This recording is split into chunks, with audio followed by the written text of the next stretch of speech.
polizia e carabinieri, perché in un paese...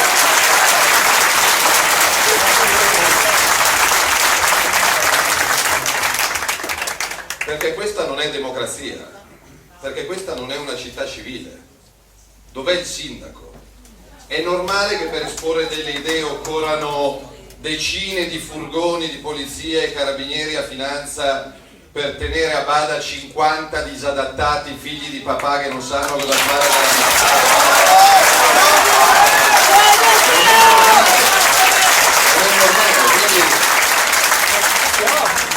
non pagano loro. Io gli dedico solo 20 secondi perché non meritano di più, però visto che una volta tanto notavo che ne hanno fermati due, un 42enne e un 28enne denunciati, sarà mia premura oggi stesso chiamare il Ministero dell'Interno, perché questi democratici di sinistra, all'interno del cui furgone sono state sequestrate mazze da baseball, petardi, striscioni da usare come scudi contro la polizia, perché loro erano in piazza al grido di siamo tutti contro Salvini, siamo tutti antifascisti. No, siete da ricoverare.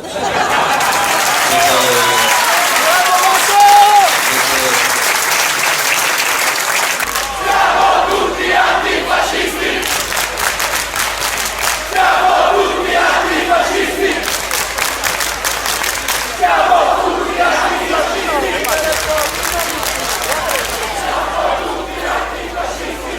Perché se c'è una persona che mi sta sulle palle è la Fornero, ma l'ha combatto con le idee, non con le mazze da baseball e le bombe carta. Quindi bisogna capire, partiamo dal presupposto, Cagliari non è una città normale, perché non è possibile bloccare una via perché apri la sede di una comunità che vuole discutere del futuro della sua città. E quindi in un paese normale questi agenti di polizia, questi uomini in divisa oggi sarebbero in giro per Cagliari a raccattare un po' di spacciatori e un po' di clandestini invece di stare dietro a questi dichiarazioni.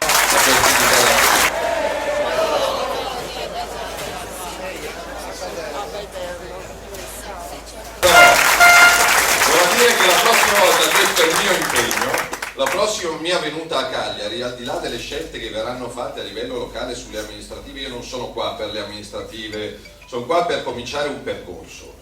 Le amministrative sono una piccola parte di questo percorso, ma io voglio andare più lontano, non mi interessa un assessore, un consigliere, mi interessa, siete qua penso per qualcosa di più grande, però la prossima volta che vengo a Cagliari ci prendiamo una bella piazza in centro alla città, il comizio lo facciamo all'aperto e se qualcuno ha qualcosa da dire se la raccontiamo faccia a faccia e